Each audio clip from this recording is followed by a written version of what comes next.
côté manuscrit. Et puis, on s'est amusé aussi. Il l'avait présenté comme un vaisseau, comme un paquebot, c'est-à-dire... Ce qui a été fait. Finalement, on y est. Et je me souviens quand j'ai présenté il craignait qu'en ouvrant les portes... Moi, j'en garde des bons souvenirs. On s'était fait des connexions. L'essentiel, c'était les petits conseils. Les petits conseils réunissaient...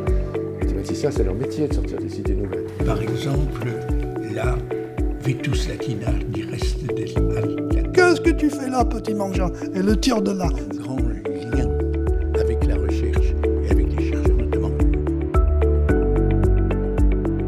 De normaliens qui sont devenus ensuite professeurs au Collège de France, directeurs d'études, etc. Mais aussi sur lesquels...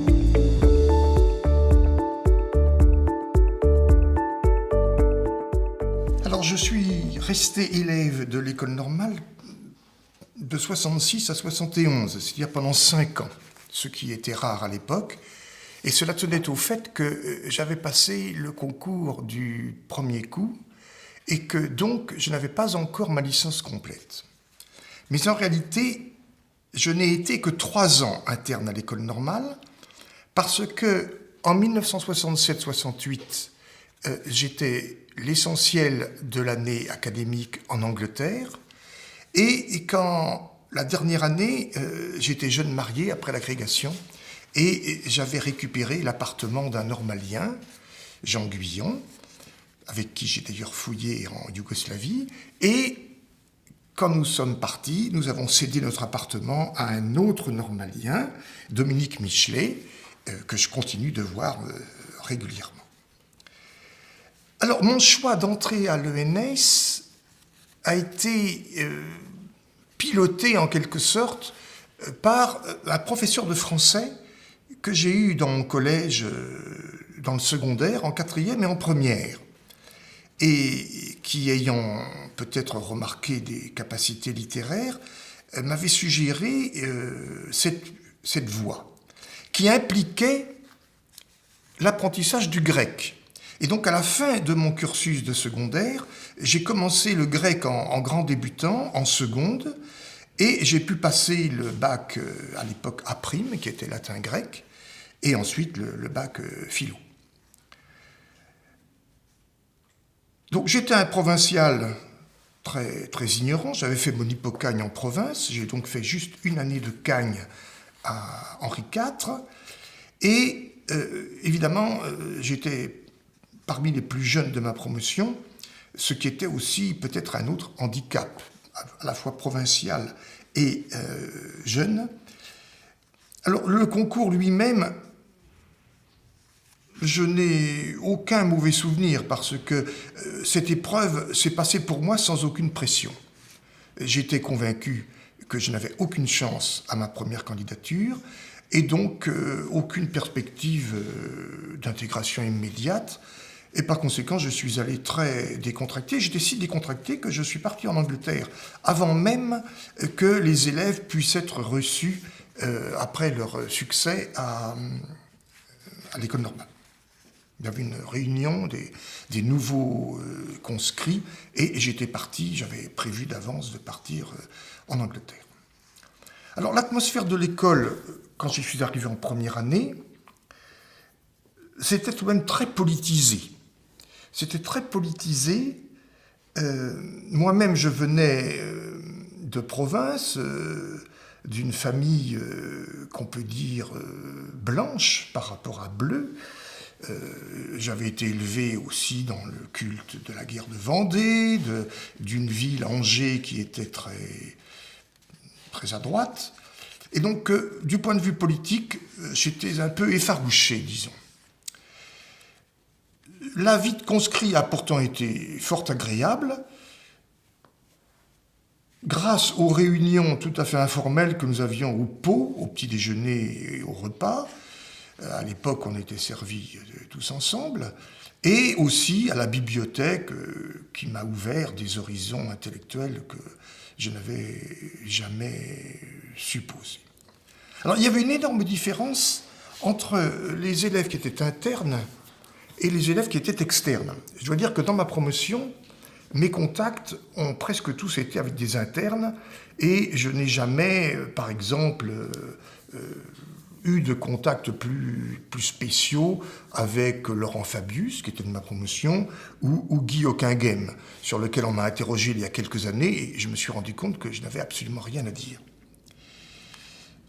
Le folklore normalien qu'on met souvent en avant, pour moi, ça s'est limité à très peu de choses. Il y avait à l'époque un normalien un peu plus âgé, qui s'appelait Cornulier Lucinière, qui a été ensuite professeur à Nantes, et qui était en quelque sorte le pape du canular. Mais pour moi, ça s'est limité, mes efforts de plonger dans le monde canularesque, ça s'est limité à essayer d'introduire sur les rayons de la bibliothèque un album de Bécassine, mais je dois dire qu'il a été vite repéré et vite supprimé. Je n'ai même pas eu le temps de faire remarquer qu'on achetait des livres tout à fait dépassés. Alors, j'ai suivi des cours à l'école normale, naturellement. À l'époque, c'était Jean Lalo et Pierre Orsibal en grec. Je n'ai pas beaucoup de souvenirs de Pierre Orsibal, j'en ai plus de Jean Lalo. Et Christian Père en latin, avec lequel j'ai beaucoup travaillé, puisque j'étais rentré comme latiniste. Et en français, c'était Roger Fayolle et Jacques Bersani, mais que je n'ai connu vraiment que l'année d'agrégation. Et en plus, comme enseignant, j'en ai connu un qui n'était pas sur les rôles officiels, mais qui a été important pour moi, c'est le cardinal Danielou.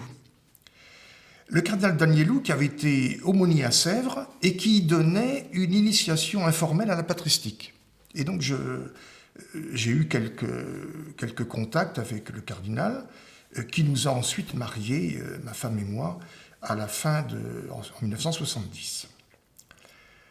Alors, l'enseignement que j'ai reçu à l'école, c'était essentiellement, naturellement, pour l'agrégation. Un enseignement très efficace qui m'a permis de passer sans aucune difficulté et sans aucune pression de concours, puisque nous étions 3 grammairiens dans ma promotion. J'ai passé l'agrégation 1 an après les élèves de 1966, parce que mon année en Angleterre avait fait en sorte que j'ai passé ma maîtrise simplement la 3e année et l'agrégation la 4e. Donc un enseignement extrêmement efficace, nous étions 3 à candidater pour l'agrégation de grammaire et nous avons été 1er, 2e et 3e, donc vous voyez sans difficulté. Moi-même j'étais second.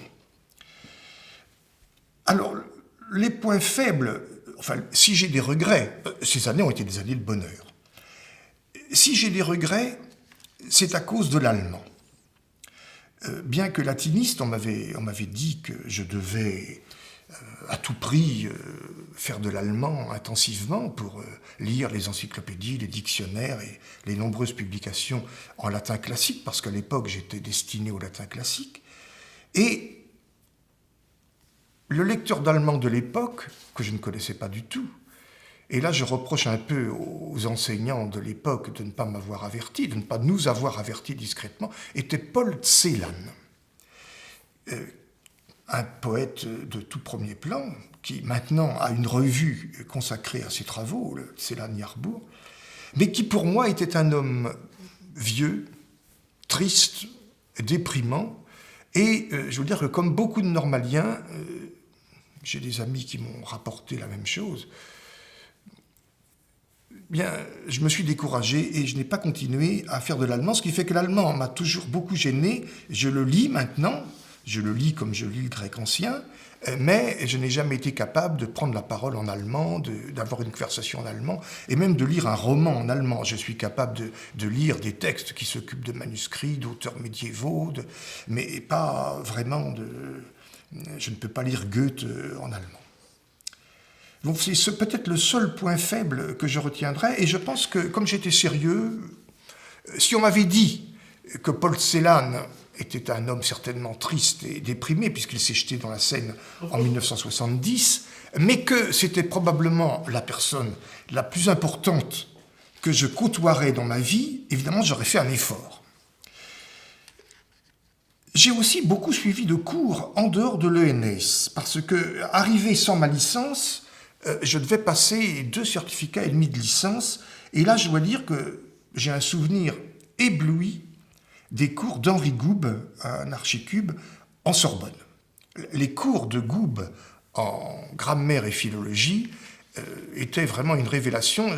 Quand on en sortait, on avait l'impression d'être plus intelligent, d'avoir percé les mystères, les premiers mystères de la linguistique, et c'était vraiment une expérience extraordinaire qu'aucun autre professeur, sauf peut-être Pierre Petit-Mangin, ne m'a jamais ensuite donné. Alors plus tard, donc la Sorbonne, si vous voulez, c'était en première année. Plus tard, il y a eu naturellement en dernière année l'école pratique des hautes études, où là, j'ai fait partie du séminaire de Pierre Courcelles, qu'on vient d'honorer par un colloque à Paris l'année dernière, je crois, et qui m'a beaucoup marqué parce que Pierre Courcelles incarnait le rêve que j'aurais voulu être, c'est-à-dire à la fois normalien et chartiste. Et ce rêve, je le réalise un peu actuellement, puisque maintenant, par mes travaux de médiéviste, je suis au conseil d'administration de l'école des Chartes. Mais enfin, ça ne remplace pas une bonne scolarité à l'école des Chartes, où je crois qu'à l'époque, l'initiation à la recherche était beaucoup plus rapide, dans la mesure où il n'y avait pas ce concours de l'agrégation qui maintient dans des voies tout de même plus traditionnelles. Alors, ma géographie personnelle à l'ENS, quand je pense à ces années, c'est pas toujours été, il y a toujours des petites difficultés entre 19 et 25 ans, mais enfin,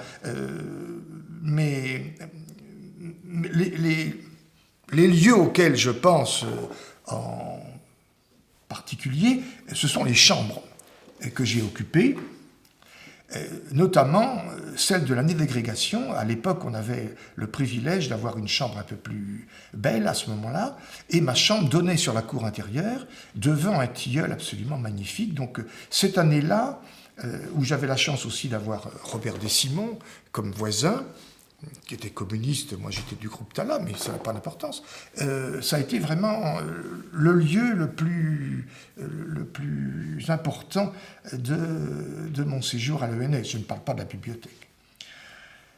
Alors je ne faisais pas de sport. Je ne faisais pas de sport et je ne l'ai pas regretté parce que pour des raisons de santé, j'étais interdit de sport. Mais évidemment, c'était l'un des lieux de sociabilité le plus important. Pour moi, le lieu de sociabilité, ça a été essentiellement le pot, les voisins de chambre, naturellement, et, je dirais, en premier lieu, le groupe Tala. J'ai expliqué d'où je venais, et donc d'un milieu très traditionnel d'Angers, enfin, pas au sens de traditionnaliste, mais enfin, un milieu qui était, je dirais, clérical. Et j'ai donc beaucoup participé au groupe Tala et j'ai connu vraiment très bien tous les normaliens du groupe Tala depuis 2 promotions avant moi et 3 promotions après, parce que ça, évidemment, ça regroupe des gens de toute l'école. C'est d'ailleurs au groupe Tala que je dois tout le reste de ma vie, puisque en participant à une retraite pascale à Thésée, j'ai rencontré la Sévrienne, qui a été ensuite mon épouse depuis 48 ans. Quelques mots pour les autres groupes de votre époque? Les autres groupes, il y avait des gens qui travaillaient dans des groupes syndicaux, dans des groupes politiques, mais ils étaient tellement orientés à l'époque. Nous étions juste avant 1968, quand je suis rentré, que vraiment, je n'ai jamais participé à d'autres groupes finalement que le groupe Tala, et aussi naturellement au groupe des latinistes et des hellénistes avec qui j'allais soit en cours à la Sorbonne, soit aux hautes études à la fin de ma scolarité. Mais disons, c'est le groupe Tala par lequel j'ai connu des sévriennes, des scientifiques, et qui m'ont fait quitter le petit domaine simplement étroit des latinistes. Alors la bibliothèque aussi était un lieu de sociabilité extraordinaire. On n'y parlait pas, mais on s'y retrouvait et on allait ensemble manger au pot ensuite. C'était le lieu où on se rencontrait et qui permettait ensuite de prendre le café. Donc ça, c'était... Et l'un de mes regrets actuellement, c'est qu'avec Internet, la bibliothèque n'est plus ce lieu de convivialité, parce qu'on y va beaucoup moins. Et donc, je ne rencontre plus toute une série de camarades de promotion que j'y voyais très régulièrement, comme Michel Delpech, ou Jean-Thomas Norman, ou Michel Lichelet, enfin tous les... Mais ça, à l'époque, ça fonctionnait extrêmement bien. Alors, les élèves scientifiques, j'ai donc connu des élèves scientifiques par le groupe Tala, et par les retraites qu'organisait l'aumônier de l'époque, qui était Guy Lafont, avec qui je continue d'avoir des relations excellentes. C'est lui qui m'a marié avec le cardinal Danielou. Et donc, j'ai gardé des relations avec, par exemple, Monique Thor, qui était sévrienne, physicienne, et que je n'ai jamais perdu de vue. Alors, les sévriennes, pourriez-vous nous dire quelques mots? Comment les sévriennes rentrent dans la vie des normaliens? Je crois que c'est plutôt les normaliens qui rentrent dans la vie des sévriennes. Parce que, si je me souviens bien, mes rencontres avec la jeune sévrienne qui m'avait ému se passaient plutôt à Sèvres.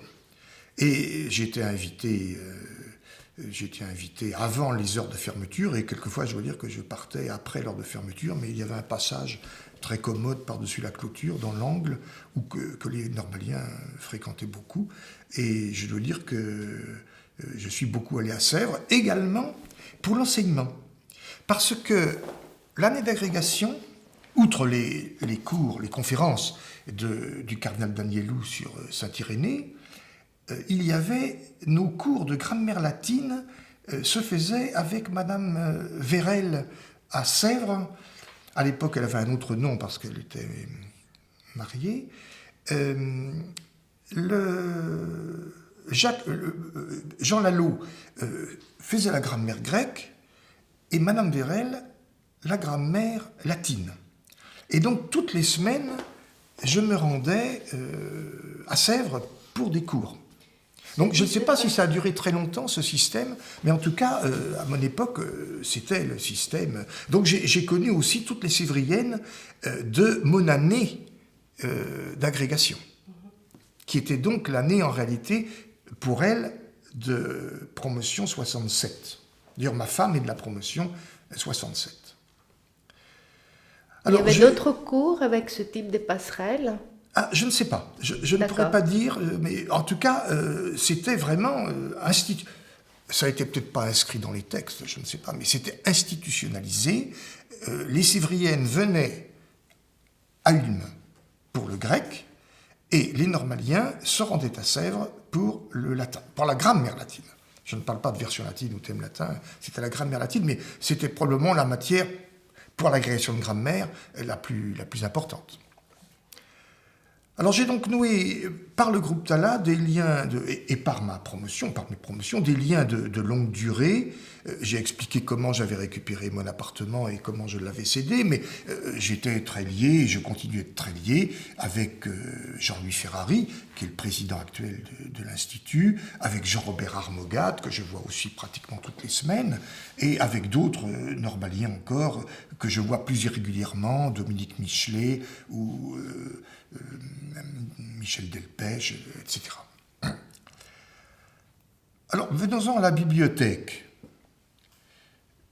À vrai dire, je n'ai pas beaucoup de souvenirs de mon entrée la première fois à la bibliothèque, parce que c'était la première fois, mais comme il y en a eu ensuite des centaines et des milliers, je n'ai plus beaucoup de souvenirs.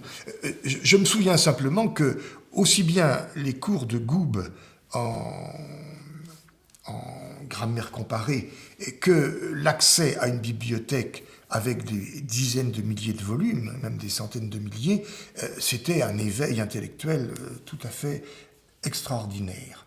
Alors, je n'ai aucun mauvais souvenir de l'accueil. Il y a eu certainement une visite de la bibliothèque. Je n'ai eu aucun problème très vite à m'orienter, malgré la complexité des cotes qui remontent au milieu du XIXe siècle. Moi, j'ai toujours trouvé que c'était plutôt commode et que... Le gros avantage, c'est qu'on avait, en allant sur les rayons, on tombait sur un livre que l'on cherchait, et on en trouvait 4 autres qu'on ignorait, et même quand j'étais conscrit, 10 autres que j'ignorais, et qui m'intéressaient au moins tout autant. Donc j'ai toujours été très très régulier à la bibliothèque pendant toute ma scolarité, sauf évidemment l'année où je passais un séjour académique à Oxford, Balliol College, et où là, j'avais l'obligation de revenir toutes les 9 semaines, c'est-à-dire une fois que l'année, le trimestre officiel d'Oxford, qui durait 9 semaines, était terminé, il était convenu avec le directeur Robert Flasselière que je rentre à l'école normale pour achever le trimestre. À Oxford, vous avez pratiqué la bibliothèque, bien entendu. Ah ben à Oxford, naturellement, là aussi, ça a été un choc intellectuel de découvrir la Bodleian Library et aussi la bibliothèque de Balliol, puisque, vous savez, c'est réparti en collèges, et chaque collège a aussi une bibliothèque extrêmement riche, mais évidemment je travaillais surtout dans la bibliothèque bodléienne et je vivais dans le premier, on est avant 68, donc il y a encore les proctors et l'obligation de se déplacer en toge et d'avoir la toge pour manger et pour les cours, et je vivais dans le premier établissement où il y avait mixité hommes et femmes. On avait jugé que j'avais un âge suffisant pour être dans cet établissement. Mais il faut dire que les hommes occupaient une aile et avaient des douches et des toilettes particulières, et les femmes occupaient l'autre aile. Ça s'appelait Holywell Manor, et c'était une initiative à Oxford tout à fait originale. C'était la première fois que des élèves d'un collège masculin, parce que Balliol College était entièrement masculin, pouvaient frayer avec des étudiantes du collège de St. Anne's, qui était entièrement féminin. Donc j'ai connu l'Oxford d'avant 68. Alors vous savez qu'en 68, à la rentrée 68, mais j'étais reparti, il y a eu les mêmes mouvements dans l'université anglaise que nous avions connus ici et dans l'université française. Alors ça n'a pas contribué à me politiser parce que je n'étais pas ici en 1968. Entre mars et juin, je me trouvais à Oxford et je n'avais des nouvelles de ce qui se passait en France que par la radio et par les journaux.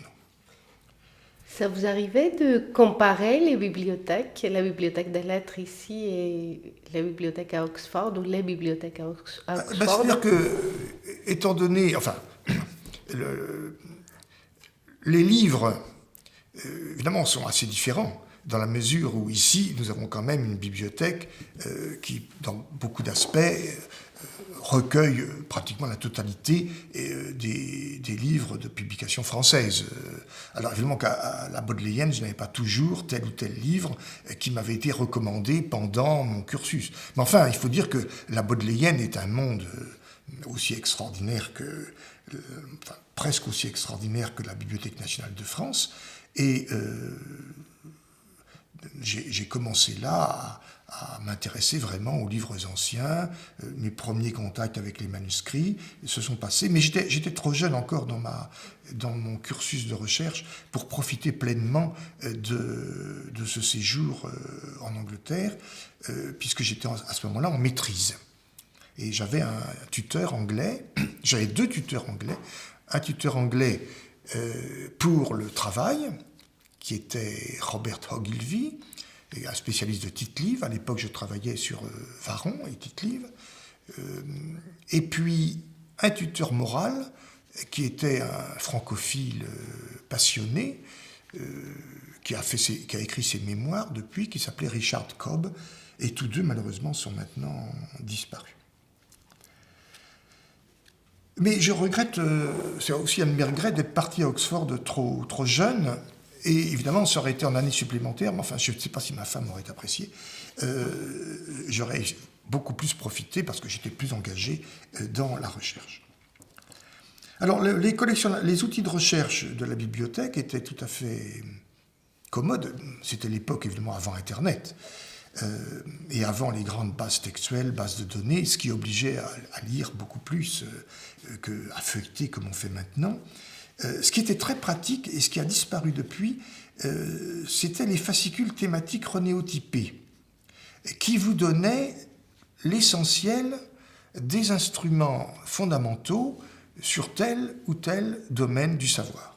Alors sur la liturgie, sur l'épigraphie, sur l'histoire des bibliothèques, on avait comme ça le moyen, avec un petit fascicule de 10 pages, d'avoir, disons, un écrémage de ce qui était important dans le domaine.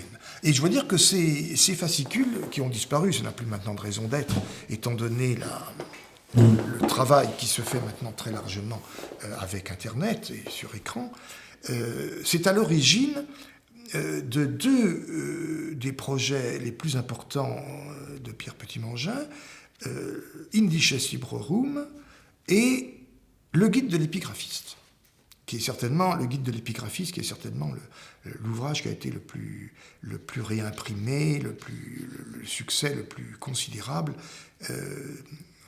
je crois, de la carrière de Pierre Petit-Mangin, qui avait su regrouper autour de lui, fédérer toute une série d'épigraphistes de grand talent. Il faut dire que l'épigraphie est l'une des disciplines de l'école. Il y a quelques disciplines à la bibliothèque où nous avons tout. L'épigraphie, je dirais qu'il y avait à peu près 95% des livres. C'est un domaine très soutenu. Et il y a d'autres domaines comme cela. La métrique, par exemple, depuis le don de Jacques Perret, je veux dire qu'il y a à peu près tout ce qui est fondamental. Donc c'était très très commode à l'époque, mais maintenant évidemment le travail à la bibliothèque se fait d'autres manières. Alors évidemment c'est très loin maintenant cette époque-là, parce qu'après j'ai travaillé même dans la bibliothèque pour Indices Librorum, mais mes souvenirs quand je pense à mes années d'école et à la bibliothèque, mais les personnes auxquelles je songe spontanément, c'est Madame Boulez, avec qui vraiment il y avait une relation tout de suite de sympathie qui s'établissait, parce que c'est une personne tout à fait remarquable, et Francine Crétzoy, qui était certainement plus réservée, mais comme elle se trouvait à l'entrée, et qu'elle était tout à fait de bon service quand on peinait et qu'on lui demandait conseil. Donc voilà en quelque sorte les deux figures féminines qui représente pour moi la bibliothèque. On voyait, Monsieur Boulez était très sympathique, mais on le voyait beaucoup moins puisqu'il était lié. Je l'ai vu beaucoup plus ensuite quand il était installé dans la salle des périodiques, mais on le voyait beaucoup moins. Il était chargé de la cotation des livres et il n'avait pas de contact direct avec les lecteurs.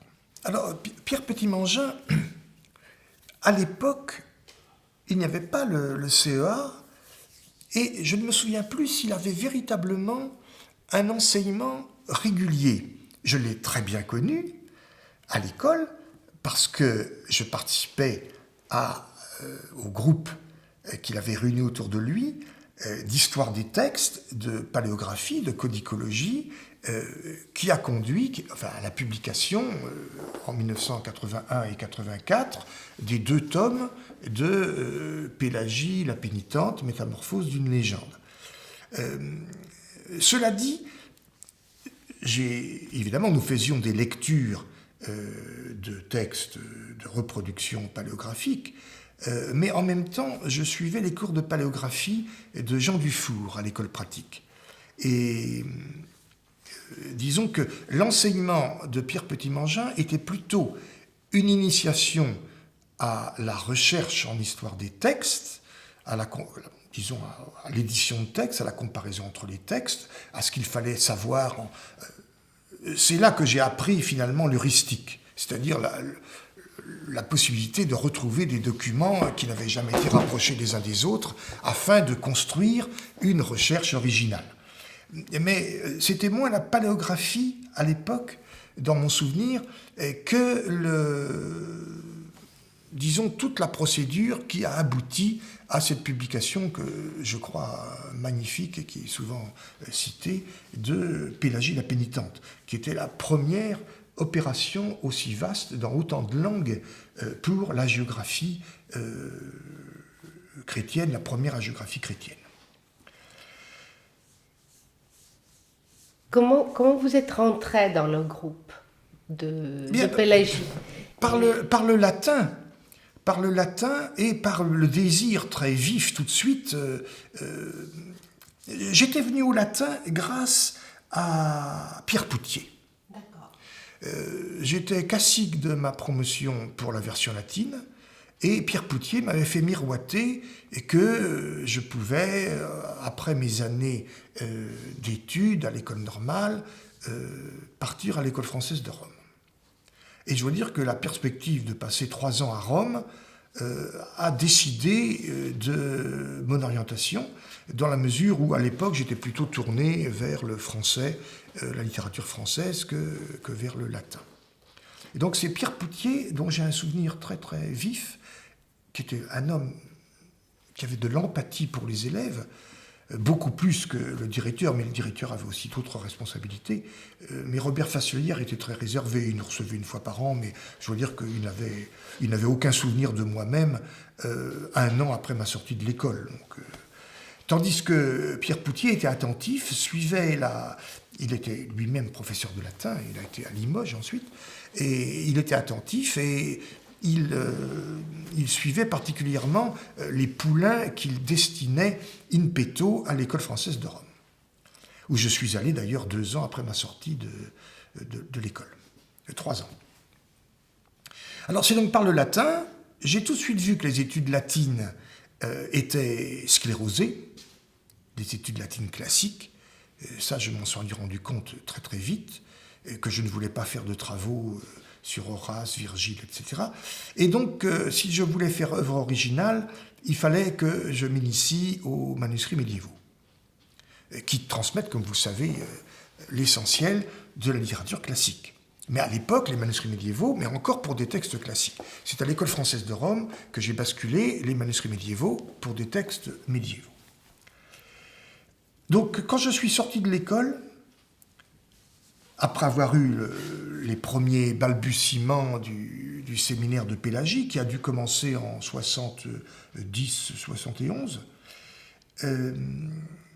je pouvais lire à peu près tous les manuscrits, sauf, je veux dire, ceux de la période scolastique, et beaucoup de documents modernes. Tous les manuscrits médiévaux et beaucoup de documents modernes. Donc j'avais déjà une très solide formation avant de commencer mes recherches. Mais c'était des recherches à l'époque qui n'étaient pas limitées aux 4 ans de thèse ou aux 3 ans de thèse actuels, mais qui pouvaient se prolonger pendant une quinzaine d'années vers la grande thèse, qui était à l'époque la seule qui existait, enfin la thèse secondaire, et donc on avait tout le temps de se former à toutes les disciplines avant de choisir celle où on investirait davantage. Donc moi j'ai une formation que personne n'a plus, j'ai une formation en numismatique, en épigraphie, en codicologie et paléographie, et dans tous les domaines, dans ce qu'on appelait autrefois, mais maintenant c'est un terme maudit, dans ce qu'on appelait autrefois les sciences auxiliaires de l'histoire.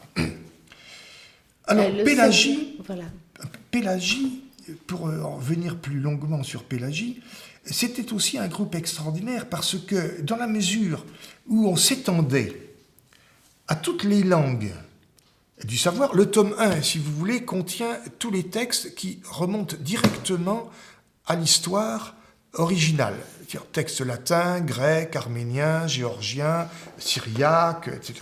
Et le second tome contient tous les textes qui dépendent des textes premiers. C'est-à-dire qu'il y a par exemple tous les textes en portugais, il n'y a pas d'espagnol, mais il y a de l'anglo-saxon, il y a de l'ancien français, il y a des textes latins dérivés des traductions originales, etc., etc. C'est ça le principe de la division des 2 livres. Et comme il y avait beaucoup de langues, eh bien, évidemment, les normaliens n'étaient pas capables de traiter tout.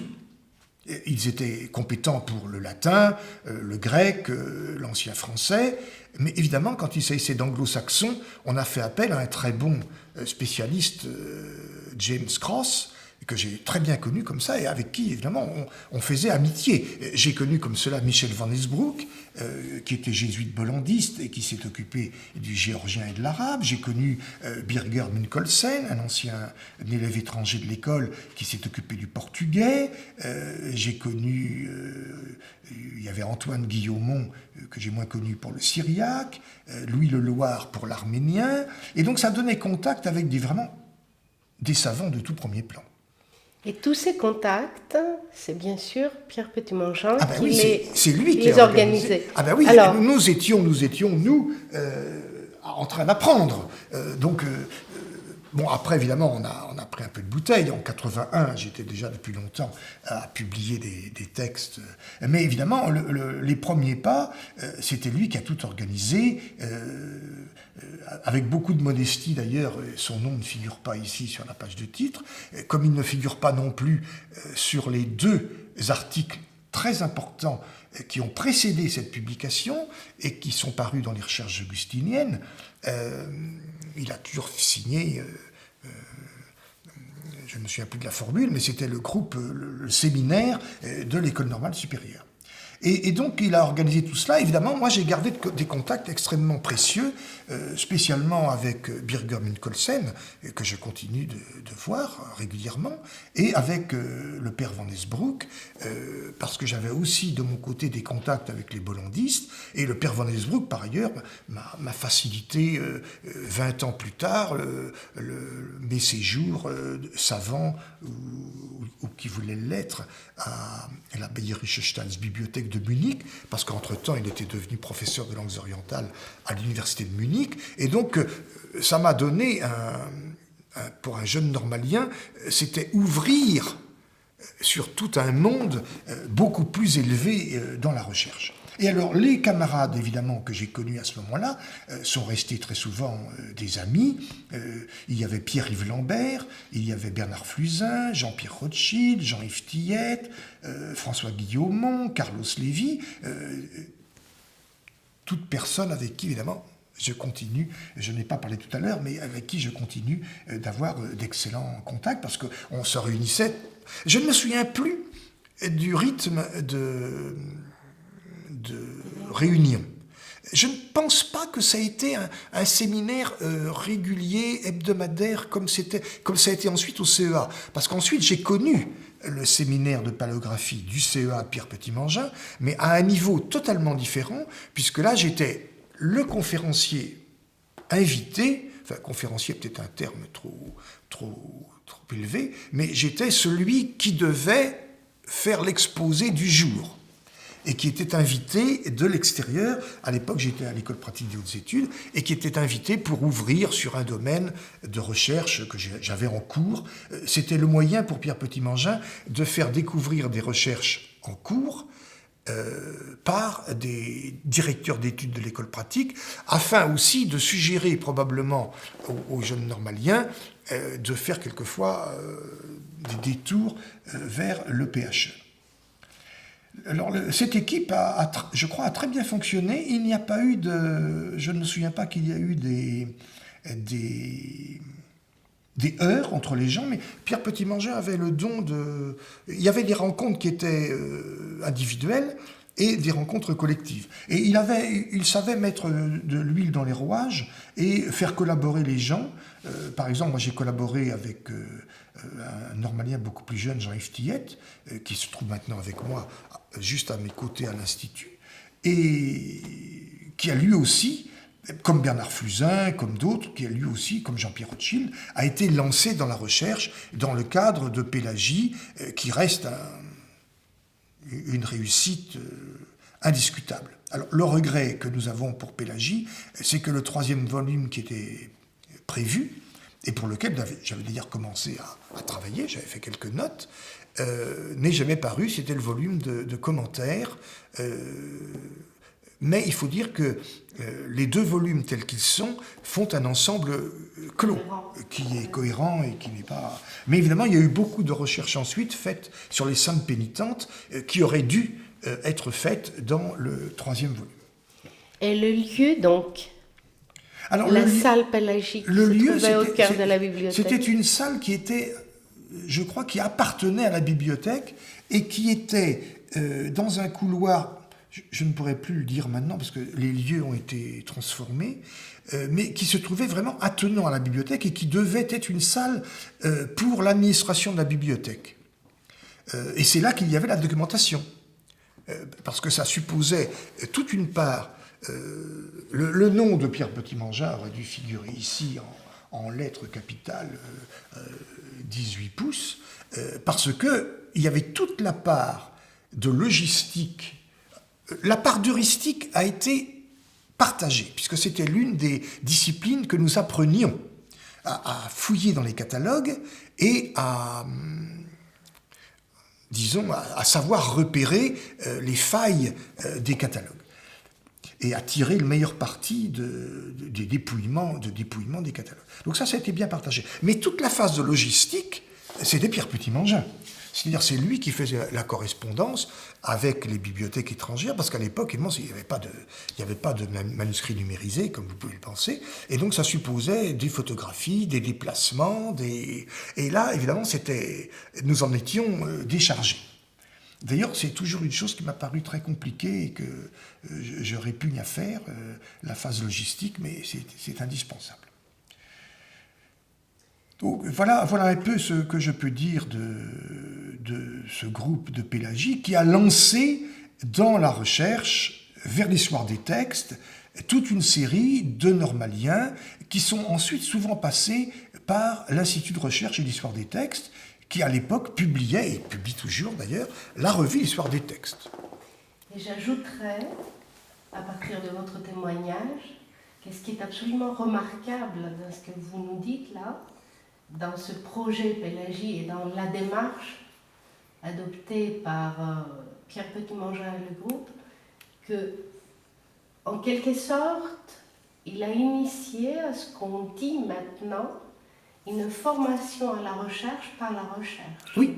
Il a été pionnier dans c'est-à-dire, c'est ce point-là. Il a introduit à l'école normale, où les autres enseignements étaient tournés vers l'agrégation essentiellement et donc utilitaires, il a introduit à l'école normale un séminaire de recherche analogue à ceux qui avaient lieu à l'école pratique et hautes études. Voilà, disons les choses pour résumer brièvement. Ça n'était pas en soi une nouveauté, parce que l'école pratique existe depuis, on vient de fêter ses 150 ans, mais à l'école normale, c'était une nouveauté, et il veut dire que tous les gens ont bénéficié Je veux dire que tous les participants que je viens de citer ont fait des carrières de très très haut niveau. Jean-Yves Tillette, par exemple, avec qui j'ai publié un article en commun, a été professeur à Genève et se trouve maintenant membre de l'Institut. Pierre-Yves Lambert était mon collègue à l'école pratique, comme Bernard Flusin, comme Carlos Lévy a fait une très belle carrière en finissant à la Sorbonne. Je veux dire que la plupart des gens, j'ai perdu de vue François Guillaumont, mais la plupart des gens qui ont été formés dans Pélagie ont fait des carrières de chercheurs de très, très haut niveau, disons. Alors, l'autre projet... Enfin, j'ai participé à 3 projets de Pierre Petit-Mangin. Pélagie, Indices Librorum et la bibliothèque de Vauluisan, mais pas la bibliothèque de Vauluisan de façon beaucoup plus ponctuelle. Alors, je peux peut-être parler du second projet, Indices Librorum. Alors, ceci était directement lié à l'heuristique. C'est-à-dire que c'était pour retrouver les manuscrits, reconstituer leur histoire, et la volonté aussi du bibliothécaire, parce que le bibliothécaire n'était jamais coupé de l'enseignant, d'avoir à Paris, à notre disposition, la totalité des catalogues de manuscrits disponibles. Et donc il avait fédéré, parce que c'est lui qui était à l'origine du projet, il avait fédéré 4 institutions, l'école normale, l'école des Chartes, la Bibliothèque nationale de France et l'Institut de recherche et d'histoire des textes. Et l'idée était que nous faisions la bibliographie de tous les catalogues traitant de manuscrits médiévaux, afin qu'il y en ait au moins un exemplaire dans l'une des 4 bibliothèques, afin qu'à Paris, un chercheur puisse consulter l'ouvrage. Et donc, c'est un ouvrage qui s'adresse à un large public, mais qui a aussi la particularité d'avoir les cotes des ouvrages déjà achetés. Ça ne veut pas dire que les autres ouvrages n'étaient pas disponibles à Paris, mais ils n'étaient pas disponibles quand on faisait la bibliographie. Ça a aidé justement les bibliothécaires à compléter les...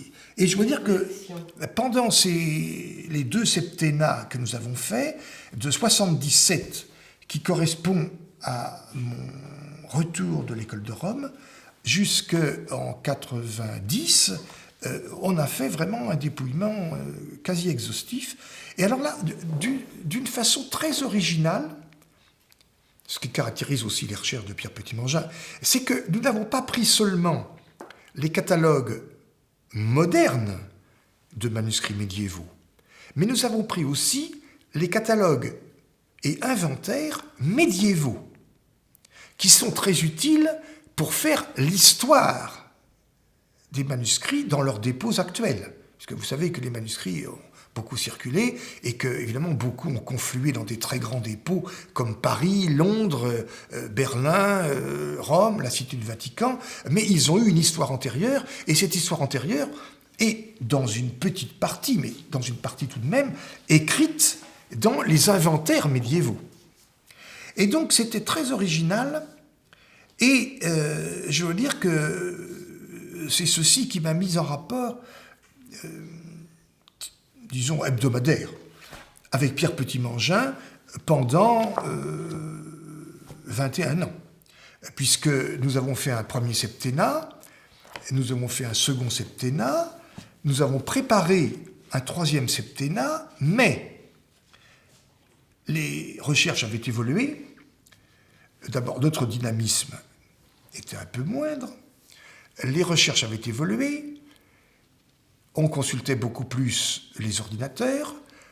Les bibliographies sous forme papier commençaient à ne plus avoir la cote. Et finalement, nous n'avons jamais publié le 3e septennat. C'est un regret, c'est un peu comme le 3e volume de Pélagie la Pénitente. Mais malgré tout, les 2 qui existent, pour la période considérée, restent un instrument de travail extraordinaire, parce qu'aucun autre n'associe inventaires médiévaux, inventaires thématiques et inventaires par fond modernes. Et donc, nous n'avons pas du tout à rougir de notre travail, qui nous mettait aussi en contact avec 3 autres institutions. Et moi-même, je me trouvais à l'époque à l'IRHT, c'est la période où j'étais ingénieur de recherche au CNRS, à l'IRHT. Il y avait M. Avril, qui est le spécialiste de l'enluminure le plus important en France et peut-être même en Europe. Il y avait Mme Zenaker, Mme Barras, Mme Bavaveas, qui appartenaient aux différentes institutions et qui étaient chargées de collecter les renseignements sur les catalogues. Et ensuite de bénéficier de la découverte que nous faisions de catalogues absents des bibliothèques. Donc ça a été un travail, celui qui m'a mis le plus en rapport avec Pierre Petit-Mangin, parce que ça a duré une 20aine d'années, comme je vous l'explique. Et là, sans être membre de l'école, j'ai pu bénéficier, je m'installais dans une petite salle de l'administration de la bibliothèque, puisque c'était un travail qui directement intéressait à la fois la bibliothèque et l'Institut de recherche et d'histoire des textes. Donc j'ai beaucoup connu à ce moment-là des personnes comme Madame Abelin, naturellement qui sont toujours en présence. Mais donc si vous voulez, ça recouvre un peu mes connaissances sur la bibliothèque quand j'étais élève. Alors, une opération que je n'ai pas citée, en dehors d'Inlices Librorum, c'est évidemment celle à laquelle je collabore toujours et qui a été lancée également par Pierre Petit-Mangin et ses amis spécialistes de Tertullien, c'est la chronique de Tertullien, de Cyprien et de la première littérature chrétienne qui est publiée chaque année dans la revue des études augustiniennes. Alors je n'ai pas participé tout à fait au début à cette opération, d'abord parce que je me trouvais à l'école française de Rome. Au début, je ne connaissais pas bien Tertullien, ni Cyprien, et puis j'étais ensuite à Rome, mais j'y ai collaboré assez vite, et nous avons publié tous les ans, je dirais, moi je dois être rentré dans l'équipe vers 1977-78, nous avons publié tous les ans 7 chroniques bibliographiques, dont les 20 premières années ont été recueillies dans un volume qui est très, très utile, que je consulte au moins une fois par mois, de bibliographie qui couvre l'ensemble de la littérature chrétienne des origines. Disons, en gros, jusqu'à le milieu du IIIe siècle. Et donc ça, c'est quelque chose que je continue. Là, en ce moment, je suis en train de rédiger la portion qui m'appartient dans cette chronique. Il faut dire qu'aux origines, je devais faire une thèse sur les vies de saints d'Afrique, et donc qui rentrait directement dans... et je continue de m'intéresser à ce sujet, même si par mon séjour à Rome, j'ai orienté ensuite mes recherches vers le Moyen-Âge. Donc voilà les 3 entreprises pour lesquelles j'ai collaboré pendant des années. Donc Pélagie la Pénitente, Indices Librorum et la chronique de Tertullien et de Cyprien. J'ai un tout petit peu collaboré à l'histoire de la bibliothèque de Vauluisant, en m'intéressant aux légendiers, qui est un de mes sujets de recherche, mais je n'ai pas participé à d'autres entreprises qui ont été également des très très grands succès et qui associaient toujours une volonté de bibliothécaire et une volonté de chercheur. Le guide de l'épigraphiste, par exemple, était également destiné à avoir une couverture exhaustive d'un domaine qui a toujours été privilégié à l'école et qui a été représenté magnifiquement en France par tous les gens qui ont collaboré, à Michel Sèvres ou Bérard ou d'autres que j'ai moins connus parce que je n'ai pas fait d'épigraphie directement, sauf pendant mes études, mais je ne sais pas à quelle édition nous en sommes, mais peut-être à la 4e ou à la 5e édition, je ne saurais pas le dire, mais c'est un travail magnifique, et quand j'ai besoin de me reporter à des documents épigraphiques, naturellement, je suis tributaire de ce travail. Un dernier travail collectif, alors il y a eu des travaux très importants qui ont été faits, dont je parlerai ensuite peut-être, mais le dernier travail collectif, pendant que Pierre Petit-Mangin était au CEA, ça a été l'édition d'un computiste de l'année 397 de notre ère, Quintus Iulius Hilarianus, qui est paru dans les recherches augustiniennes, et qui est un travail magnifique. Mais là encore, Pierre Petit-Mangin, qui aurait pu faire dans le même temps l'édition de ce texte sous sa seule signature, avait choisi ce texte pour lancer dans la recherche un certain nombre de chercheurs. Alors ce n'est pas un petit livre, c'est un gros article des recherches augustiniennes et patristiques, un article qui fait quand même 140 pages, donc ça aurait pu paraître sous forme de volume, un petit livre, et qui a lancé dans la recherche une autre génération de normaliens. Je vois ici des gens que je connais très bien, Cécile Conduché, que j'ai suivi pour sa thèse, Jean-Baptiste Guillaumin, j'étais à son jury de thèse, et Jocelyne Regnault-Larieux, que j'ai moins connue, mais dont je connais les travaux par les études augustiniennes. Donc voilà un travail.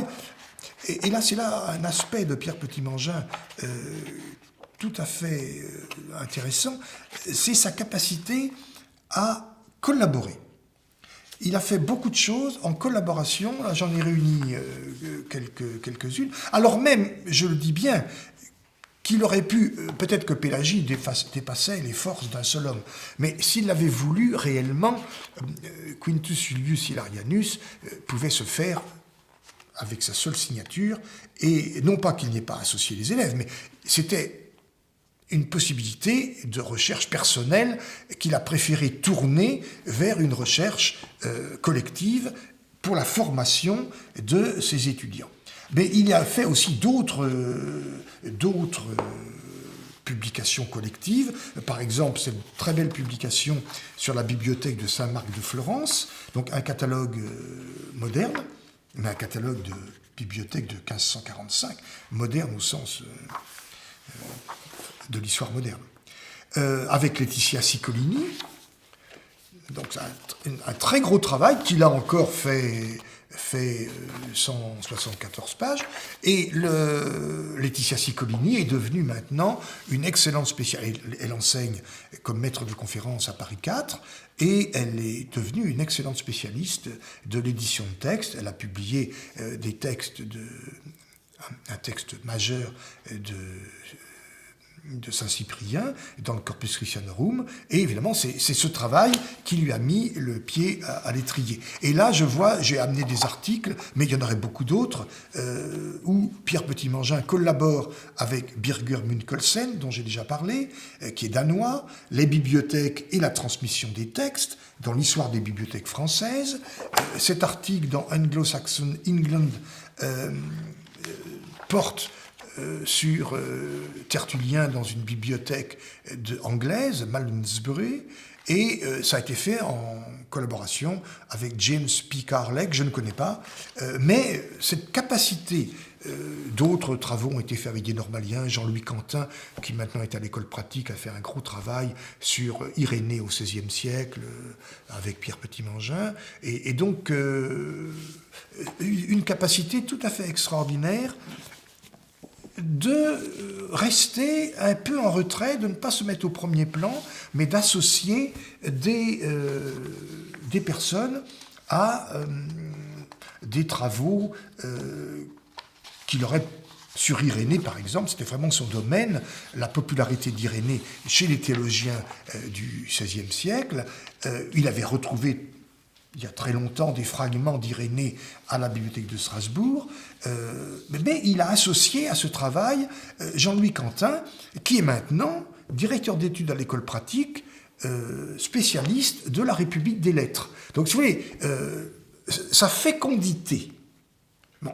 Donc, on pourrait dire qu'on tient ici un trait majeur de son portrait à Pierre Petit-Mangin, c'est-à-dire éveilleur. Oui, tout à fait. Plus que... éveilleur et une volonté de collaborer, d'associer, de former dans des domaines où il était ultra compétent, et il aurait pu faire beaucoup plus de recherches sous sa signature personnelle. S'il avait voulu faire carrière, effectivement, il aurait très facilement ses travaux sur Beatus Rhenanus ou Latino Latini pour le XVIe siècle, ou sur la Bibliothèque Vaticane, pour lesquels il s'est associé avec Janine Follen, mon ancienne collègue de l'Institut de recherche et histoire des textes. Là encore, il a choisi de collaborer et de co-signer avec une personne, il faut dire, qui commençait à être sur le déclin intellectuel.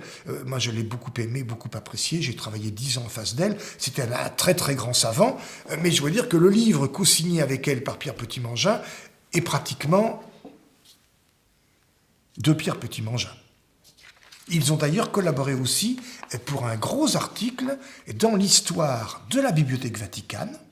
Donc vous voyez, histoire des bibliothèques françaises, histoire de la Bibliothèque Vaticane, un très gros article sur l'histoire de la Bibliothèque Vaticane au XVIe siècle. Mais je ne l'ai pas amené parce que c'était gros et je ne voulais pas me charger trop. Mais vous voyez, c'est une réalité constante de cette association avec des jeunes étudiants ou avec des chercheurs chevronnés, mais pour publier ensemble des documents très originaux. Les travaux de Pierre Petit-Mangin sur la Bibliothèque Vaticane en font, avec Janine Follen, l'un des deux meilleurs spécialistes de cette question. C'est-à-dire que pour lesquels ils avaient été précédés par une Française chartiste, Jeanne Bignami-Audier. Donc les Français ont toujours eu une propension à travailler sur l'histoire de la Bibliothèque Vaticane. Et vous pensez que ce trait-là, c'est sa modestie qui le renforce, c'est-à-dire ne jamais se mettre en avant, de rester toujours en retrait, de promouvoir des gens, de lancer des jeunes chercheurs, d'accompagner des vieux chercheurs sur le déclin. Vous pensez que c'est sa modestie ou autre motif? Je veux Je crois que c'est un trait essayer de sortir avec vous les traits majeurs de... C'est un trait de sa personnalité. Il aime certainement travailler en collaboration. Je veux dire peut-être que quelquefois le métier de bibliothécaire est un peu lourd, un peu ascétique. Et il avait besoin, je crois, de collaborer avec des amis, des gens qu'il appréciait. Janine Follen était une personne tout à fait appréciable. Birger Munkelsen est un homme charmant, qui est d'ailleurs membre de l'Institut, très francophile et membre de l'Institut au titre étranger. Et voilà, c'est quelque chose qui lui a toujours beaucoup plu. Il a fait aussi beaucoup de recherches personnelles. Il a beaucoup publié.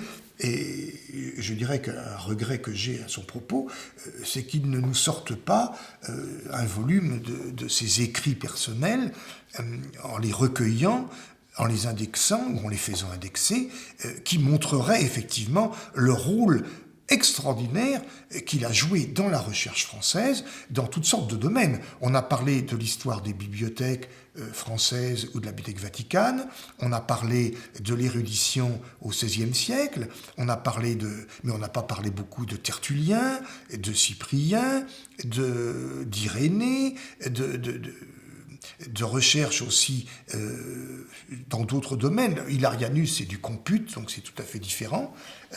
Mais il voulait aussi varier les approches afin de susciter des vocations, quoi. C'était ça Mais il y a énormément de travaux fondamentaux qu'il devrait recueillir pour montrer la stature qu'il a toujours dans la recherche. Mais enfin, je veux dire que son legs le plus important, à mes yeux, c'est le fait qu'il a formé quantité de personnes qui sont devenues, disons, la relève dans ces domaines de codicologie, paléographie, histoire des textes, histoire des bibliothèques, et il n'a pas été reconnu à sa juste valeur, je crois, par les institutions, dans la mesure où il était quand même en partie accaparé par ses travaux, là encore tournés vers le bien public, ses travaux de bibliothécaire à l'École normale. Tout à fait. Je pense que finalement, ces recherches, ces travaux de recherche, cet accompagnement à la recherche, rafraîchissaient ses besoins des chercheurs, mais il n'a jamais voulu trahir son rôle de bibliothécaire. Oui, son rôle de en fin de bibliothécaire. compte, il servait indirectement ce rôle-là. Oui, et alors, une partie... La boussole était nette. Une partie de ces travaux, le guide de l'épigraphiste et Indices Librorum, sont directement liés à l'entretien de la bibliothèque. Et je veux dire que c'était vraiment lié, la bibliographie liée à sa fonction de bibliothécaire. Donc il a toujours été à cheval sur ces deux domaines. Et pour ce qui est de la bibliothèque, cet autre legs que Pierre Petit-Mangeant nous laisse, qu'est-ce que vous diriez? Cet outil, cet instrument de travail, ce laboratoire. Mais je dirais que pour l'école, ça a été une transformation complète. Il a réussi, pendant toutes les années où il a été bibliothécaire, il a dû être bibliothécaire, je ne sais plus les dates exactes, mais quand je suis rentré en 1966, il devait déjà y être depuis 3 ou 4 ans. Et il faut dire que la bibliothèque a été entièrement transformée sous sa direction, et qu'il a eu aussi le mérite de commencer l'évolution que nous avons actuellement, avec naturellement les banques de données, la numérisation, l'informatisation. Il a été à l'origine, il a lancé le processus. Ça n'était pas encore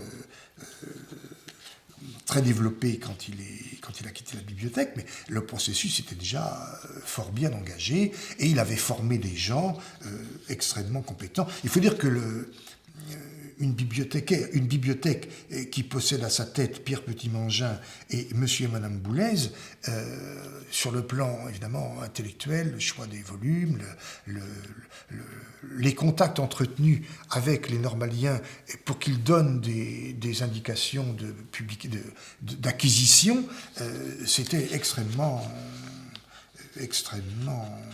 bénéfique pour la bibliothèque. Alors je veux dire qu'aussi, le fait qu'il y avait des rapports agréables avec toute une succession de directeurs ont fait que, en plaidant la bibliothèque comme laboratoire, il a obtenu des crédits de bibliothèque qui n'étaient pas pléthoriques, mais qui étaient quand même exceptionnels par rapport à beaucoup d'autres bibliothèques dans le monde universitaire ou académique au sens large.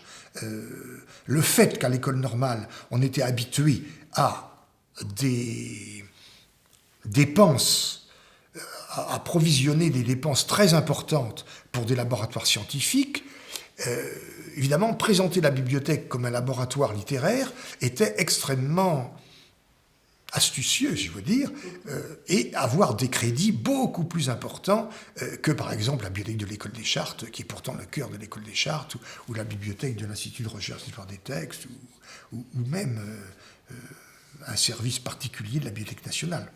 Donc ça, on a une bibliothèque. Je veux dire que la qualité, il a non seulement eu un rôle dans le lancement dans la recherche de toute une série de normaliens qui sont devenus ensuite professeurs au Collège de France, directeurs d'études, etc., etc., mais aussi sur la qualité des recherches.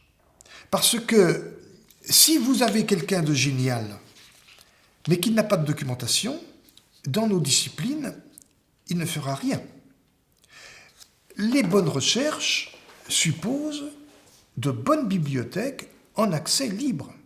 Moi, j'ai toujours eu la chance d'avoir l'accès à des bibliothèques extraordinaires. Donc, je ne suis pas sûr d'être un esprit aussi original que Pierre Petit-Mangin, mais le fait d'avoir accès en permanence à la bibliothèque de l'École normale, à la bibliothèque de l'École française de Rome, à des bibliothèques en accès libre que sont la bibliothèque de l'Institut de recherche et d'histoire des textes, la bibliothèque de l'Institut d'études augustiniennes, à avoir l'accès aux magasins que j'ai eu pendant très longtemps à la Sorbonne, font que j'étais un chercheur extrêmement privilégié par rapport à la plupart de mes contemporains latinistes ou médiévistes.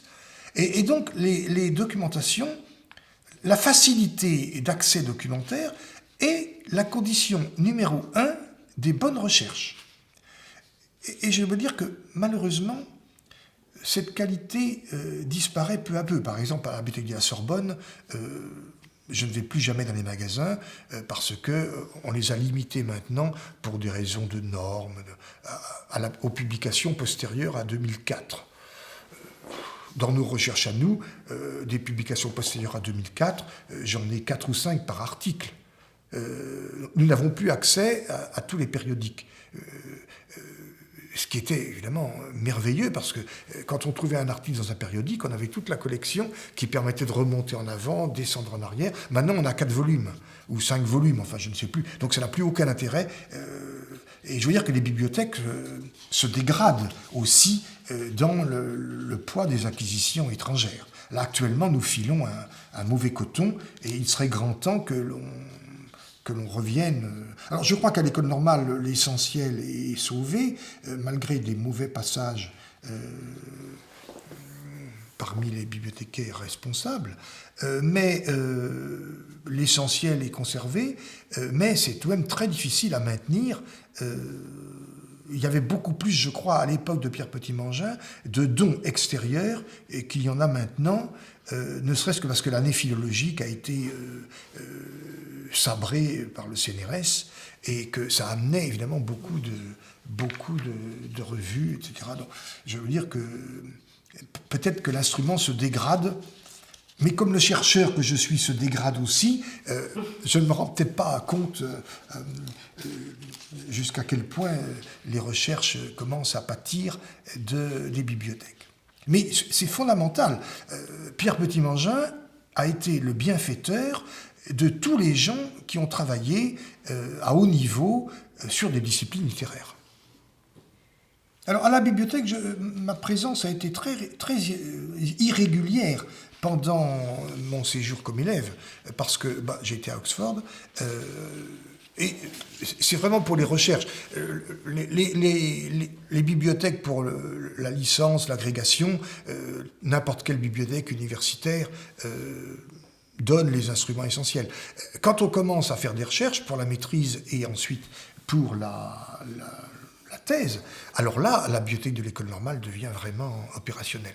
Alors un autre fait qui fait qu'actuellement je viens beaucoup moins, en dehors d'Internet, qui donne accès à beaucoup de livres anciens, c'est le fait que mes travaux à moi se sont orientés vers Saint-Augustin, et que sur Saint-Augustin, il y a à Paris une autre bibliothèque, l'Institut d'études augustiniennes, qui est également en accès libre, et qui est concentrée sur la patristique et sur Augustin, et donc j'y vais plus souvent qu'à l'école normale. Mais ça, c'est un phénomène personnel.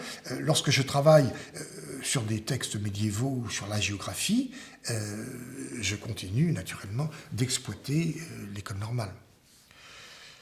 Alors, la bibliothèque est unique. On dit, comparé avec une autre bibliothèque, la bibliothèque en 1966 était unique dans le paysage. Maintenant, il y a d'autres bibliothèques. On a créé Beaubourg, on a mis en accès libre un certain nombre de choses à l'Institut d'études augustiniennes. Avant, ce n'était pas en accès libre. Donc, il y a d'autres bibliothèques maintenant qui pratiquent l'accès libre, qui est la condition fondamentale pour la réussite de la recherche. Parce qu'on ne peut pas prévoir à l'avance les livres que l'on doit consulter. Parce que c'est en consultant un livre qu'on découvre d'autres pistes, d'autres recherches, qu'on a intérêt à poursuivre immédiatement. Et donc, lorsqu'on doit demander les livres par bulletin, ou même qu'on les commande à l'avance, on ne peut trouver que ce qu'on connaît déjà, mais il n'y a pas de possibilité de bifurquer. Tandis qu'évidemment, dans une bibliothèque en accès libre, comme est cette bibliothèque, on trouve sur le rayon beaucoup d'autres choses qui vous intéressent, grâce au classement thématique magnifiquement observé par M. Boulez et continué maintenant.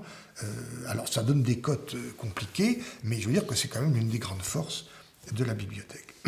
Puisque vous connaissez si bien la bibliothèque, même si vous ne la pratiquiez assidûment actuellement, si je vous demandais qu'est-ce qui vous gêne dans son évolution actuelle? Alors, à la bibliothèque de l'école, dont les conditions de travail ne se sont pas détériorées, même si les acquisitions, je vois, sont moins grandes, et les dons, le seul point qui m'a troublé et qui me gêne dans mes recherches, c'est l'explosion de la salle des périodiques, nouvellement reçue. Alors ça, je dois dire que c'était conçu par des esprits qui croyaient que tout le monde travaillait dans une galerie. Et dans mon cas personnel, j'ai toujours travaillé à la fois sur la galerie d'histoire, sur la galerie littéraire et sur la galerie latin et archéologie. Pratiquement d'ailleurs sur les 4 galeries importantes. Et donc, la salle des périodiques, pour moi, c'était le moyen d'un seul coup, grâce aux petites feuilles qui montraient quels étaient les périodiques arrivés, je prenais toutes les semaines, pendant que j'étais à l'école pratique des hautes études à enseigner, je prenais toutes les semaines une après-midi pour dépouiller tous les périodiques qui étaient arrivés à la bibliothèque. Et ça, évidemment, c'est impossible à faire avec l'explosion actuelle. Et alors maintenant, les périodiques, si je veux les consulter, je dois aller dans différentes salles pour chercher les périodiques, et c'est effectivement beaucoup moins commode. Mais évidemment, pour quelqu'un qui ne travaille que sur la littérature française, ou qui ne travaille qu'en histoire, ou qui... Voilà, il y a une certaine logique, ou en archéologie. Mais pour quelqu'un qui est à la fois patristicien, médiéviste, et qui travaille sur des auteurs assez différents, parce que quelquefois j'ai besoin de documents sur la République des lettres, parce que je suis à peu près dans un profil, et c'est là qu'on voit l'influence de Pierre Petit-Mangin, je suis à peu près dans un profil analogue à celui de Pierre Petit-Mangin, c'est-à-dire que je travaille sur des auteurs patristiques, pour lui Tertullien, Cyprien et pour moi Augustin essentiellement, je travaille sur des auteurs médiévaux et je travaille sur l'histoire des textes et des bibliothèques et donc sur des érudits modernes. Ce ne sont pas les mêmes que Pierre Petit-Mangin, mais ça revient au même que l'on travaille sur le XVIIe ou le XVIe siècle. Et si vous voulez, pour ces gens-là, l'organisation actuelle des périodiques est catastrophique. Mais bon, c'est le seul point. Peut-être qu'il y a aussi un certain retard de mise sur le rayon quelquefois lorsque peut-être la cote est difficile à trouver. Ça va très bien lorsque c'est une suite de séries, mais évidemment, quelquefois, le livre attendu. Bon, on sait qu'il est là par l'ordinateur, et donc on peut éventuellement, ça m'est arrivé quelquefois, de solliciter telle ou telle personne. Moi, je sollicite Madame Abelin ou Monsieur Toulouse pour avoir accès directement au livre, parce que j'ai des besoins urgents pour boucler un manuscrit. Et donc, c'est un problème qui est très secondaire. Le problème des périodiques n'est pas secondaire. C'est un problème qu'on rencontre très souvent dans le propos des lecteurs, parce que justement la transversalité actuelle, parce que les recherches Il y a beaucoup de chercheurs, dans mon cas, qui travaillent sur plusieurs galeries. Tout à fait. Donc ça pose un réel problème.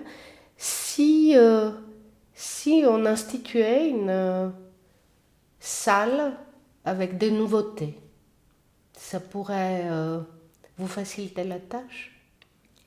Et ça m'amènerait certainement à venir plus régulièrement à la bibliothèque pour voir, pendant le délai où sont les nouveautés, si vous voulez, par exemple, si c'était renouvelé les nouveautés au bout de 3 semaines, je m'arrangerais pour venir toutes les 3 semaines, au moins. Alors que maintenant, du fait que je travaille sur Augustin et beaucoup aux études augustiniennes, il m'arrive d'être 1 mois, 1 mois et demi sans venir à l'école. J'ai emprunté un livre, je travaille chez moi. Je suis beaucoup moins régulièrement à la bibliothèque, ce qui coupe aussi. Il y a une espèce d'autisme qui s'installe à cause d'Internet. Parce qu'auparavant, je venais à la bibliothèque toutes les semaines, au moins une journée, et en général 2 jours, et je rencontrais toute une série de collègues, d'amis, de confrères, avec lesquels ensuite j'allais prendre un café ou que je saluais simplement, mais en disant juste un petit mot, parce qu'on ne parle pas trop à la bibliothèque. Mais ça maintenait des contacts sociabilité qui ont entièrement de la disparu. bibliothèque. Bien sûr. Voilà. C'est... Mais ça, c'est l'évolution normale de toutes les bibliothèques qui sont fréquentées quand on trouve un livre par les banques de données, mais qui ne sont plus fréquentées de façon régulière. S'il y avait une salle avec l'exposition des nouveautés, je viendrais comme si je venais pour la salle des périodiques. Très bien. Si je vous demandais Ma question porte sur votre connaissance de Pierre Petit-Mangin en tant que personnalité. Vous qui l'avez côtoyé pendant des années, est-ce que vous pouvez dire que vous avez un rapport d'amitié, que vous connaissez réellement cet homme? Je crois que, évidemment, les images actuelles qui se sont superposées à d'autres images font que je ne pourrais pas tracer un portrait de Pierre Petit-Mangin, parce que c'était tout à fait différent le rapport entre l'enseignant et le débutant qui faisait ses premières armes sur Pélagie. Ensuite, avec le collaborateur pendant une vingtaine d'années, et qui continue encore. Maintenant, Pierre Petit-Mangin a passé la main à Laetitia Ciccolini pour la chronique de Tertulier de Cyprien, mais il continue d'être associé à la chronique, et donc je continue là à collaborer avec lui. Et puis, l'homme du CEA, qui m'invitait à son séminaire, ce sont des portraits qui se sont superposés. Alors qu'il y a une amitié réelle, ça je le crois. Pierre Petit-Mangin connaît ma résidence provinciale, je suis allé souvent manger chez lui, il est venu souvent dîner chez moi, mais nous n'avons jamais réussi, par exemple, à nous tutoyer. Parce que, à l'origine, évidemment, il y avait une énorme différence entre nous. Et je crois qu'il y a toujours une énorme différence du point de vue du talent. Mais évidemment, nous sommes maintenant de père à compagnon, mais nous n'avons pas réussi à nous tutoyer. Voilà. Alors nous plaisantons ensemble. Lui est Talo, moi je suis Tala, donc c'est pas la même chapelle. Il est Talo et vous Tala. Voilà. 2 mots sur Talo et Tala.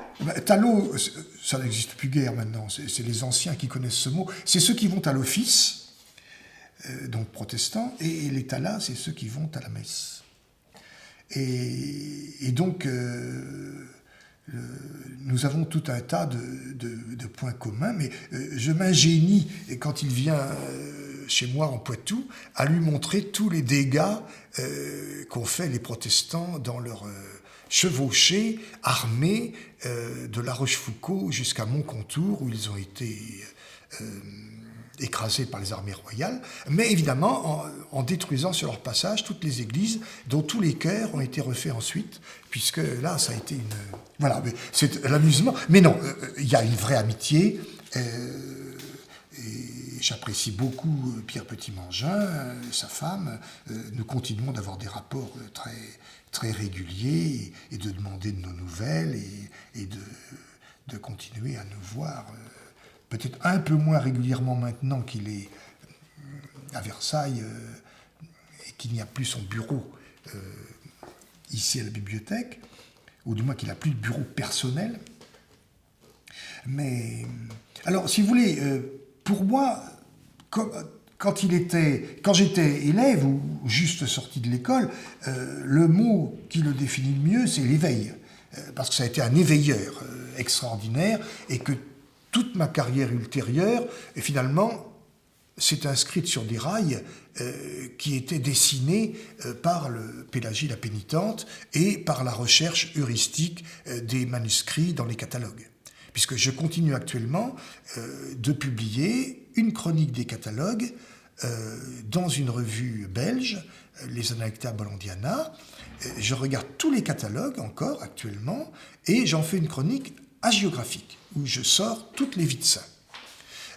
Mais donc vous voyez, c'est directement lié, cet aspect de ma carrière, directement lié à l'apprentissage fait avec Pierre Petit-Mangin. Donc moi, si vous voulez, sans Pierre Petit-Mangin, je ne sais pas ce que j'aurais fait, peut-être des recherches imbéciles sur le latin classique de façon littéraire, qui n'apportent rien, alors que lui apporte le bonheur de la découverte, quoi. Comme la bibliothèque de l'école normale, si vous voulez, c'est un monde qui s'ouvre quand on est jeune provincial et qu'on arrive et qu'on voit ces milliers de livres qu'on peut feuilleter à loisir. La bibliothèque était moins ouverte quand j'étais élève, mais enfin, il y avait quand même, comme on vivait là, il y avait moyen de travailler de façon extraordinaire. Alors le mot pour définir Pierre Petit-Mangin, c'est l'altruisme. Voilà, quelqu'un qui est tourné vers la formation, vers la collaboration, et jamais avec de difficultés particulières, parce que le travail d'équipe est souvent très lourd, et je pense que très souvent, il a pris la part la plus lourde. Si je vois bien les différentes entreprises, actuellement, je crois qu'il continue de travailler avec Pierre Bougard sur la bibliothèque de Richelieu. Oui. Et je veux dire qu'il a toujours... Enfin, dans tous les travaux que je connais, je ne sais pas ce qui se passe pour la bibliothèque de Richelieu, parce que François Bougard est également un ami personnel de Pierre Petit-Mangin, mais disons qu'il a souvent pris la part la plus ingrate. Alors, mon expérience de la bibliothèque d'Ulm, c'est ce que je viens de dire, c'est le bonheur de la découverte. Là, c'est vraiment... on sait bien qu'on ne lira pas le millième des livres qu'il y a là, mais le fait qu'il y ait tous ces livres et que, pour sa propre recherche, on trouve 70% des livres dont on a besoin, c'est absolument extraordinaire. Un mot reflétant votre expérience donc de la bibliothèque, nous avons dit que c'était pour vous la découverte. La découverte de tout un univers intellectuel dont évidemment je n'avais aucune idée par ma formation en province. Mon lieu préféré de l'ENS, malgré le concours, reste ma turne d'agrégatif. Où vraiment, c'était aussi une année où j'étais fiancé, une année très agréable de ce point de vue-là. Et donc, ma turne d'agrégatif reste, avec cet arbre magnifique que je contemple à chaque fois que je viens à l'école normale, un moment, enfin un lieu privilégié. Un lieu de bonheur. Le moment préféré dans mon parcours, ce sont les premières publications. Là, quand on commence à être imprimé, ça devient une maladie. Et évidemment, quand on en est à la 300e, le bonheur est moins grand. Mais les premières, l'acceptation par... D'ailleurs, les premières publications qui conditionnent énormément de choses. Parce que, par exemple, ma première publication est sortie dans la revue belge Analecta Bollandiana. Et maintenant... je fais partie du comité de rédaction, du comité de lecture, du conseil d'administration des bollandistes. J'ai des rapports hebdomadaires par courriel avec les bollandistes actuels. Je suis toujours resté... On a toujours un sentiment de reconnaissance à l'égard des publications. Puis on est très content quand on voit que la seconde est acceptée aussi, que la troisième est acceptée. Voilà, là, c'est des moments probablement... Et puis on est jeune. Si vous deviez poser une question à Pierre Petit-Mongeant, ça serait laquelle? Ça, c'est la plus difficile des questions. C'est le point le plus difficile, et je n'ai rien écrit, comme vous voyez. Là, je n'ai pas... Je crois quand même que je lui dirais, maintenant que vous êtes à la retraite, que vous avez la disposition entière de votre temps, en dehors des petits soucis de santé qui existent toujours quand on est retraité, qu'est-ce qui vous empêche de faire ce volume de scripta minora, comme on appelle dans notre jargon, qui recueillerait tous vos articles sur l'histoire des textes et la République des lettres, pour manifester la place que vous avez occupé dans ce domaine pendant votre carrière. Voilà, mais c'est une question indiscrète. Donc je ne sais pas si je lui poserais... Très pertinente. Je ne sais pas si je lui poserais véritablement cette question si j'étais en face de lui. Voilà. Merci beaucoup, monsieur Delbourg.